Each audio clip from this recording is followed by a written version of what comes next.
OutSystems and what we are. At its core, OutSystems is a low-code platform. And what does that mean? It means that we help companies build applications from the ground up. So developers can use OutSystems to build full-stack applications, both web and mobile development. We include the back-end and the front-end. And we can also deploy that to on-prem or OS Cloud, which runs on AWS Cloud. And if you guys are on Azure, we can deploy to those as well. So as you can see from this slide, we are a visual interface. So you will be using this to build your applications, and I'll go over that a little bit later to show you what that looks like. And if you guys have any questions, raise your hand, speak up, or come to the booth a little bit later too. I'll be there sitting, answering questions. So this is the OutSystems platform overview. We'll start from the left. So like I said, we are full stack application development, and we include the UI, logic, processes, and the data. At its core, we run a SQL Server, so we do have a database, but we can also connect to any external databases you guys have. We also integrate and extend to any external databases that you have. We can also connect to REST or SOAP APIs. We can connect to external cloud services as well as any enterprise systems that you have. On the left, where it's a gray long box, it says we have over 4,000 components, and this is something that's available via the Forge, and that is the OutSystems version of GitHub. And it's really where the OutSystems developer community has worked together to build out reusable components and modules that you can then bring into your OutSystems application. So for instance, if you have a developer that really wants to bring in something that has to do with AI components or a chatbot, but you don't have the capability to do that, chances are you'll find that in the Forge and you'll be able to bring that into your application. We are also a full lifecycle platform, so we support the full CI/CD of your application. And then the last tab that we have is we help you build applications that can reach any and all endpoints. So that includes web, mobile. If you want to include video interfaces, chatbots, APIs, emails, anything like that, we enable you to do stuff like that. Any questions? Good? Okay. So now I'll go into the live demo. So this is our IDE, and this is called Service Studio. It's installed onto your local machine, and it's also available for both web and for both Windows and Mac. So you can see within my environment, I have a ton of different applications, and these can be shared among your developer team, or you can have one for personal use if you like. So if you have a team of developers, you can use this they can use this to build applications and work on the same application together if they like. So I'll walk you through what this looks like when you want to build out a new application. So you have two options here. You can build one from scratch, or you can use a ready-made application. I'm going to build one from scratch, and then we have three options here. You can build a reactive web app, a tablet app, and a phone app. So I'm going to go ahead and build a reactive web app. And is everyone here familiar with the reactive web app? I saw one nod. Okay, cool. And if you are not familiar, a reactive web app is a responsive interface, right? It will fit to whatever tablet size, phone size that you are currently using. And with our reactive web apps, you can actually convert that to a PWA, which is a lightweight version of a mobile application. So if you want to build if you want to build a mobile app, but you don't want to deploy it onto the App Store, you can convert that to a PWA. Your clients or your employees, whoever it is, can go and scan it with a QR code, and then they can use it on their phones. What is a PWA? A PWA is basically a way for you to convert your application. So you can use it on your browser. For instance, if you build an application that lets you onboard your employees, you can use that on your browser, but then you can also scan it with the QR code so that you also have that application available on your mobile phone. Yeah. Was that you who asked, or I was staring at you? Also, I mean, what does the letters PWA stand for? I think it's, yeah. Yeah, thank you. So I'm going to go in and fill in the basic info. So I'm just going to say quick app. And if you want to upload your icon, you can as well, and that will change the theme of the theme and the color. Talk a little bit about commonly used apps. Yeah. So like case studies, for instance. So I would say that it would depend on the client that, or the kind of application that you want to build. So a very common one that we see when it comes to the applications that people build, if it's an internal application, we see a lot of people building out employee onboarding applications. So for instance, especially during COVID, if they're not able to go into the office to onboard themselves, people are trying to really streamline that process. So we see a lot of customer onboarding applications. But then depending on the client that we speak to, you can also have B2C applications, or if you're talking to maybe a financial institution, we also have financial institutions that are building out banking apps. So it really just depends on what you like. Cool. So over here, you can see that we have different modules, and with OutSystems, it is module space, it's component space. So you can create a module and then reuse that later on. So you don't have to go in and build the same application multiple times. You can go and build in a core module with some of the core processes or the core users that you need, and then reuse that later on to rebuild your application to really speed up that development time.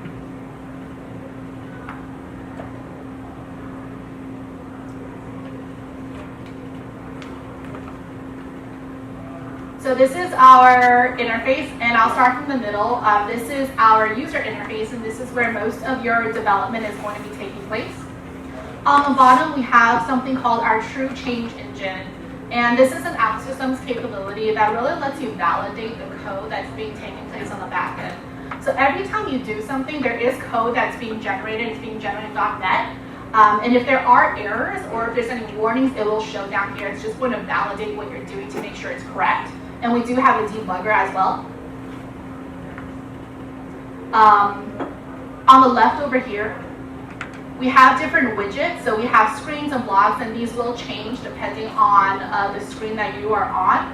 And then on the top right over here, we have 4 different tabs. So we have one for processes, and this is where most of your processes are going to take place. So for instance, if you want to build out a business process or include timers, this is where you'll come to. We also have an interface here, and this is where you'll build out your screen. So for instance, we do under common, we do have a login screen that's already built into your application. You go in and use that. But if you like, if you think this is really ugly, because it kind of is, you can go into your CSS, and if you have a CSS already for your website or that's already been built out, you can go in and add that into the UI. So you can bring in your theme, and you can also go in and really create your own screens, right? You can go to the main flow over here. You can add a screen if you like, and we do have templates available for you that's already built out. You can also create a new screen. We also have a logic tab over here, and this is where you will convert to, this is where you will create your client actions. You can connect to REST APIs or SOAP APIs. You can connect to SAP, for instance, or connect to any external system. And this is where you'll also create different roles. So we have anonymous roles and registered roles. So you can really control the security of your application. Of course, we do also integrate with your OAuth, SAML 2.0, all of those things. And then the last tab we have over here is your data tab, and this is where most of your database is going to take place. So what I'm going to do now is I'm just going to build out a very simple application. I'm going to go to my data over here. Oh, and I really wanted to show you very quickly before I forget to, is on the top left, we do have the Forge. It's available via the browser. You can just go to outsystems.com/theforge, but it's also available here too. So if you want to go in and check this out, you can. You can go in and see that we have, for instance, Google Maps available here, and I can just go in and bring that into my application. So I'll go back to my application over here, and I'm going to add an entity to my database. So we have two options here. We can actually add an entity on our own, and I can manually go in and write this out, or I can import new entities from Excel. So for instance, if I already have an Excel spreadsheet with information, I'm going to go ahead and just do that. And I'm going to import it, and you will see little stars pop up, and that's an OutSystems capability. It's what we call bootstrapping, and it's just bringing in all the data. So if I go into my customer entity now, you will see that we have all of the attributes to the customer. And within OutSystems, we do have an AI that automatically recognizes the data type. So if you come down to the bottom over here, you'll see that it did automatically detect that it was a phone number, as well as an email address. So this is automatically detected. And we do include the basic CRUD options, so this is already included. So what I'm going to do now is I'm just going to click and drag my customers over to my main interface. And this is another bootstrapping capability that creates two screens just from clicking and dragging. So if I didn't want to go in and manually create something, I don't have to. And before I forget there too, on the database screen, before I move away from this, if I click on this data model, I am able to, for instance, click and drag customers and a customer note, and I can create relationships between the customer. And you will see that when I do that, it does create the customer note ID. So that's also an OutSystems capability. So I'm just going to go ahead and delete that, but I wanted to show you that was something we can do. So I'm going to go back to my main flow, and you'll see that it's already created two screens. On the properties on the bottom right over here, you'll see that we do have different properties, one for roles, anonymous and registered. Anonymous means that if you're building out, for instance, a landing page that anyone can go to, they don't need a username or a password, you can just click the anonymous setting so that anyone can go to it. But if you have a specific user role, for instance, if you're building out something that only a manager or a supervisor can go to, then you guys can do that as well. So I'm going to click on the customer page, and you'll see that we have already built out a custom list, a customer list, with the name, phone number, and an email address. And if, for instance, I want to get rid of the mobile column, I can just go ahead and delete that. And if I want to bring something else in, for instance, I want to know what region they're in, I can just click and drag and add it in there. And then we also have another page over here with the customer details. And I'm just going to go ahead and publish this application. So right now it says that my module has missing dependencies, and basically what this means is right now my application is utilizing dependencies from other modules. So these are modules that I'm using from OutSystems. And for instance, if there's been an update to one of these modules, you can go in and refresh those changes. So you can go in and really apply the changes. So if you do use a module that is being dependent on by another module, you can make changes to the original. Go ahead and apply that. And what this is doing on the back end is just compiling the data, compiling the code that's being generated, and OutSystems is doing all of that for you. Any questions so far? I saw you yawn. It was like a bad moment when I looked over. Yeah. For like managing the application, can you get into like the actual backend code at all? You are not. So that's a really good question. And a lot of people actually ask, are we code generation? And we are not code generation. The code does exist, but it's working underneath. So you're not able to take the code out, work on it, and then put it back. But that doesn't mean you're locked into OutSystems. So if you do use OutSystems to build out your application, there's no vendor lock-in, right? When you build something, that application is yours and that code is yours. So you are able to take the code leave, but when you are OutSystems customer, you cannot use this to generate code. Any other questions? Can you go over the Forge again? What exactly is it? So is it basically just like a repo of different widgets, or? Yeah. So it's basically different widgets. It's UI components, it's modules that other people have built. So there are some that, for instance, has been built by OutSystems. So you can see right now we have OutSystems sample data that has been built via OutSystems, and we have camera plugins. But there are other OutSystems developers who actually build out OutSystems components, and they will publish it to the Forge, and then you or anyone else can then take that component and then bring that into your application and use it. Okay, so are these like more custom components than the ones that were in the previous screen where you were like building out your UI? Yeah. Okay. Yeah. So for instance, this is all just included in OutSystems, right? But it has, for instance, if I want to add in Google Maps, right. I will have to go to the Forge, install it, and then bring that into my application. Oh, okay. But there's a lot of options for you. There's AI, there's chatbot, there's a lot of different things. Gotcha. So those are just like, you know, the very like basic UI Yeah, building yeah. blocks, and then the other ones are more like custom. Correct, Okay, correct. gotcha. Right, so these are just widgets. They're like icons, Right. tables, lists, and things like that. Any other questions? Can you talk about scale? Yeah. Real world applications that people have built that are being used by a lot of people or apps that are handling a lot of data. Yeah. So OutSystems does horizontal scaling and vertical scaling very well. We do have load balancing available, and because if you are on OutSystems Cloud, we do run on AWS Cloud, so we use all of AWS's load balancers. What are some biggest applications? That is a very good question, Fred. We work with quite a few B2C mobile providers that have millions of users on our platform.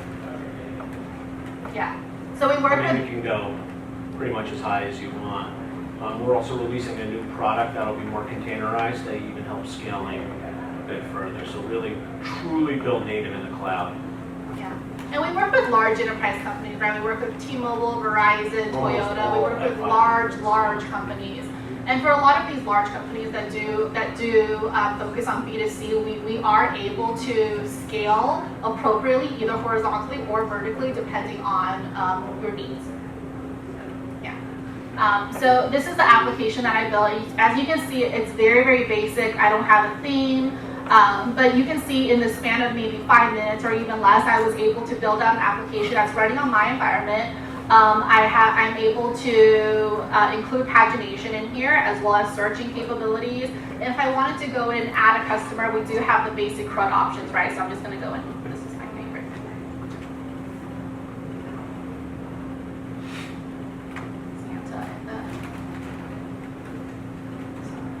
So right, I can. Oh.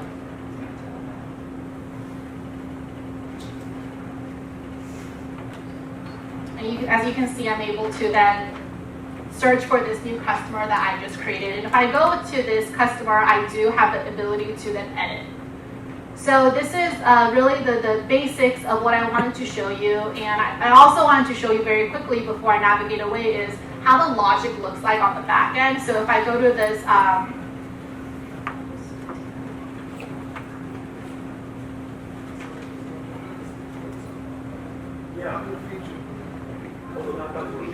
so if I go to the logic that's on the customer detail, this is already included for you. So for instance, if you guys want to go in and customize or extend your code, we do have the option for you to, for instance, bring in JavaScript. All you have to do is just click and drag. But this is logic that's already built in. I just wanted to show you what some of the logic looks like if you are to build out a business process. And that's really it. So finished pretty quickly in 20 minutes. So if you guys have any questions, yeah. So how do you deploy this in cloud? I'm sorry? How do you deploy this now? How do we deploy this in the cloud? So I guess the answer is we deploy it to whatever cloud you are using. So we can deploy it onto, so if you're on OutSystems Cloud, OutSystems Cloud runs on AWS. So then you would just deploy it to OS Cloud. But for instance, if you have Azure or you're on GCP, we're also able to deploy onto there as well.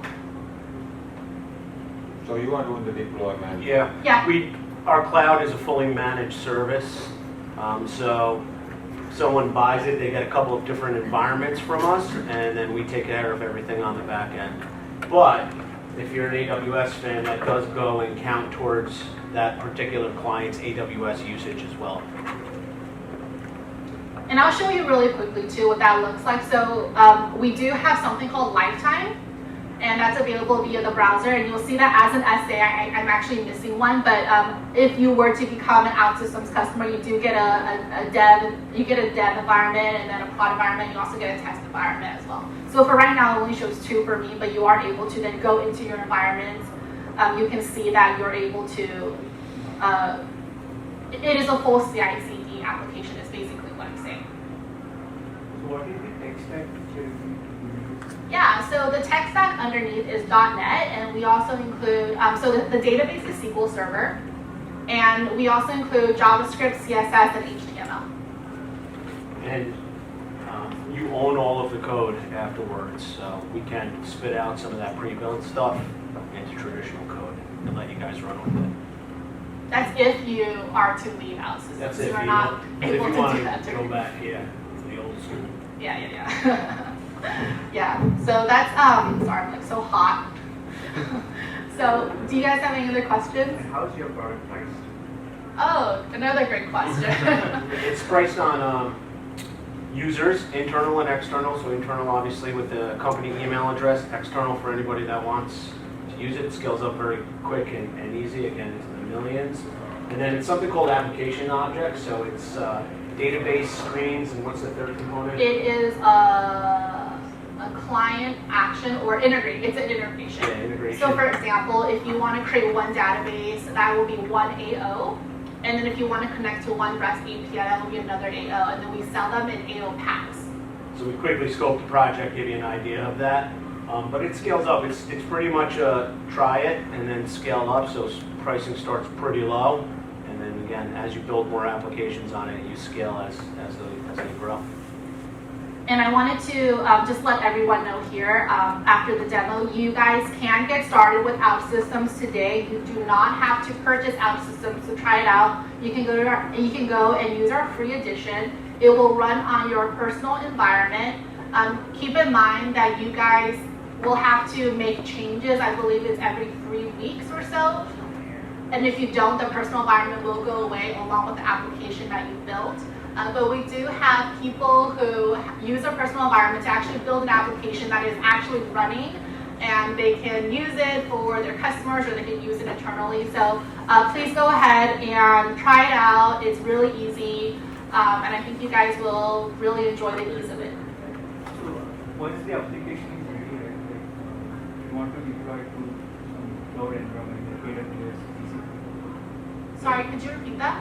So once the application is ready, so if you are planning to deploy to AWS or GCP, like what will be the artifacts like when you want to deploy to the cloud environment? Like how do you build, like how do you get the code out of this environment? How do you get the code out of it? You have to contact us to get that.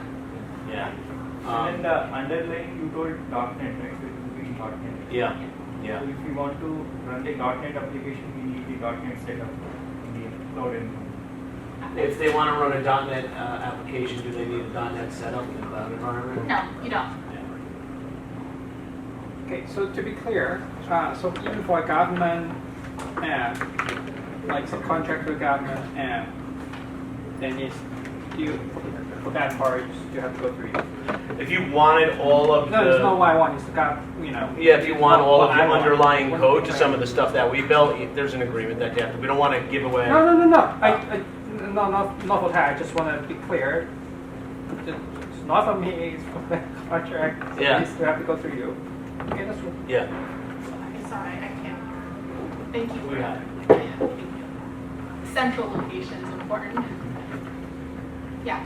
So I think AWS also has like a low-code development environment, right? How does this compare with some of the other cloud providers too? So I'll be honest, I'm not very familiar with AWS's low-code environment. Are you familiar with it? Yeah, they have some. What's it called again? Honeycode. Honeycomb. Okay. Yeah. It's Honeycode is like low code. Yeah. That's the code you're talking about. We're better. It's just more robust. I think Honeycode is used for, making simple applications, drag and drop. Whereas what we're trying to do is allow you guys to build your own components, integrate with any application that you have, any database that you have, and scale that out. So that's how we differentiate ourselves. Right? The company's about 30 years old, so there is a couple $100 million in R&D that's went into our platform. Like where he said that's kind of built on like forms and some more simple process automation and build some simple applications. You could really get creative. This is really taking traditional code, making a lot of foundational elements easier, integrating a bunch of different technologies into it as well, and then kind of giving you that fully integrated development environment or platform to release applications a little bit quicker. So what's kind of the most complex application that runs on OutSystems today? I mean, we do Department of Defense. We build Applications. You know, as complex as you need to go. I mean, we build fully functional claims applications for large insurance carriers. We build, you know, you mentioned for the Department of Defense, the state of California, the Department of Water Resources, you know, built a full, again, you know, bond requisitioning platform that touches all of their back office systems. I mean, we, Mazda, you know, across any touch point, you know, we're able to integrate in with the, you know, existing, you know, environments that you have, whatever, you know, databases you have, whatever, you know, systems, legacy systems that you have, and, you know, build it. I think the power of the system is in the UI, right? Really customize that UI, really customize the data that's coming into from the various back office systems. And where we fit with AWS is, instead of relying on, you know, your databases that may be sitting on-prem, and you want to go to a common data model and run it and become cloud native, we're going to let you do that by building an application with us. You're kind of you're able to kind of make the transfer to native, cloud native, right, and get out of a situation you're dependent on, you know, applications that are, you know, legacy, right? That's where I think we So could you show us how your software works with a RESTful API? Like, Yeah. So that's actually pretty simple, and I would say it's if you go to the Logic tab, all you have to do is right-click and consume a REST API. So for instance, if you have a REST API that's already, if you have, for instance, a method in here, all you have to do is just go and consume a single API, or you can consume multiple APIs. We have the method URLs over here, and then all you have to do is pass that in, and then you can just finish it. Yeah, so it's pretty simple. You're able to expose and consume, and we're also able to do that with SOAP APIs as well. and does your system create those like RESTful APIs too? Like Yeah, we can build a web Yeah. service in So like 4 minutes. we would create that as a Swagger file for you, so you have the JSON. And then you're then able to take that, and then you can give it to your developers, for instance, if they need that. Oh, I see. Yeah. Pretty common use case. Yeah. Yeah. So I'm used to working in code environments where we have PRs and diffs and that kind of workflow. What does this application look like with multiple developers? How can I see what other people have done? Yeah. So are you talking more about branching, or are you talking more about, for instance, when you're publishing an application and then you want to see what change has been made already? I guess is there branching? I see you have different environments right now, prod testing. So if I'm working, do I get my own dev environment from a different developer? Can we see each other's? Is there a log? How do we work together? Yeah. How do we collaborate? So to answer your question, there is a log. Very similar to Lifetime, we have something called Service Center actually, so I'll pull that up. And if I go to my Service Center and I go into my factory, and for instance, if I just go to one of my applications that I have, and I open it up, I am able to then see I think it's general log. But then you are able to see the logs of what has been made, who is accessing it, any kind of action that's in there. So that's available for you. If you want to roll back to a previous version, you're also able to do that. But in terms of Service Studio, when you're actually in there building out an application and then you are then publishing an application, what happens is when you are trying to publish, there will be a little pop-up that shows that someone else has already made a change and they published it already. And you either merge it or you basically... Because you're spinning up screens so quickly on OutSystems, things that would take days, you can do in minutes. So the order of operations as part of a dev team changes in a way. You're not having multiple developers working one screen. Each developer is building screens and linking them together. And so the application, the way that it's developed, it's a little bit different, but it's still intuitive. It allows you to kind of move faster. But that's such a great question. I like that a lot because you have to kind of rethink how you're running, as a team to build applications. It's still the traditional cycles, right? Sprints and stand-ups and everything that you can still do. Yeah.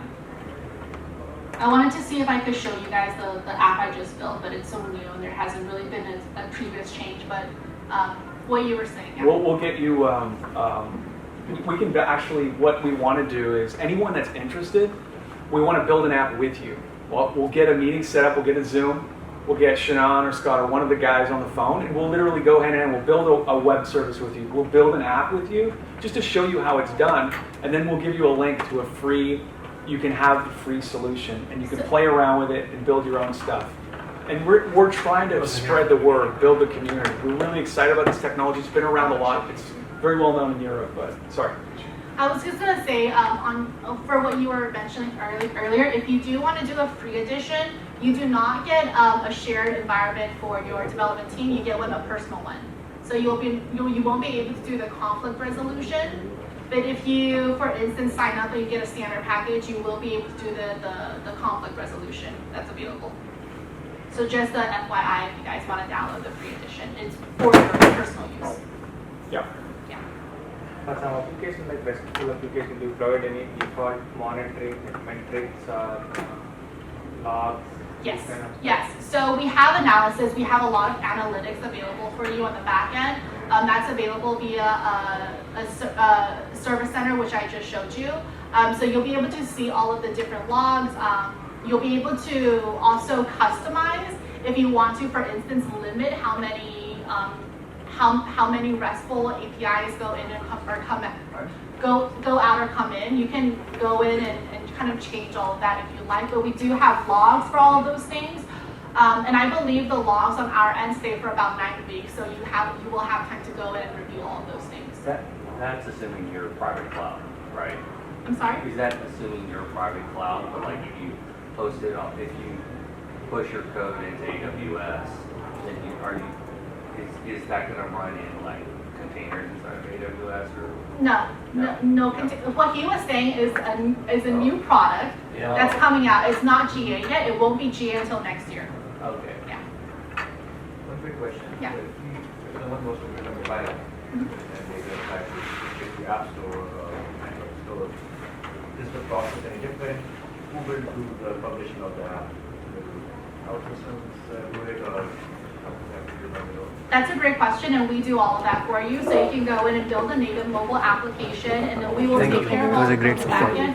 All you will need, I believe, is the developer license. So whether or not you're deploying into an Apple store or the Android store, then you will just need the developer license for that. But we do have like the .apk files and all of those things. Yeah. So if we try to build a mobile app, is there any way to get it like on one of our own devices for testing, or? Yeah. For instance, so if you're building out a mobile application and you want to do debugging or testing, you're actually able to connect it via USB and actually test it on your mobile device. Yeah. Okay.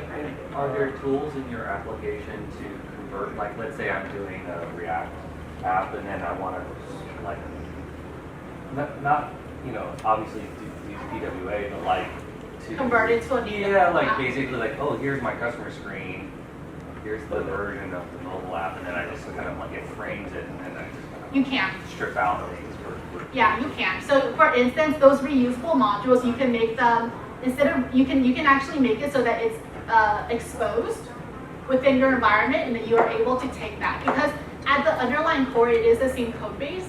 The only difference is the UI.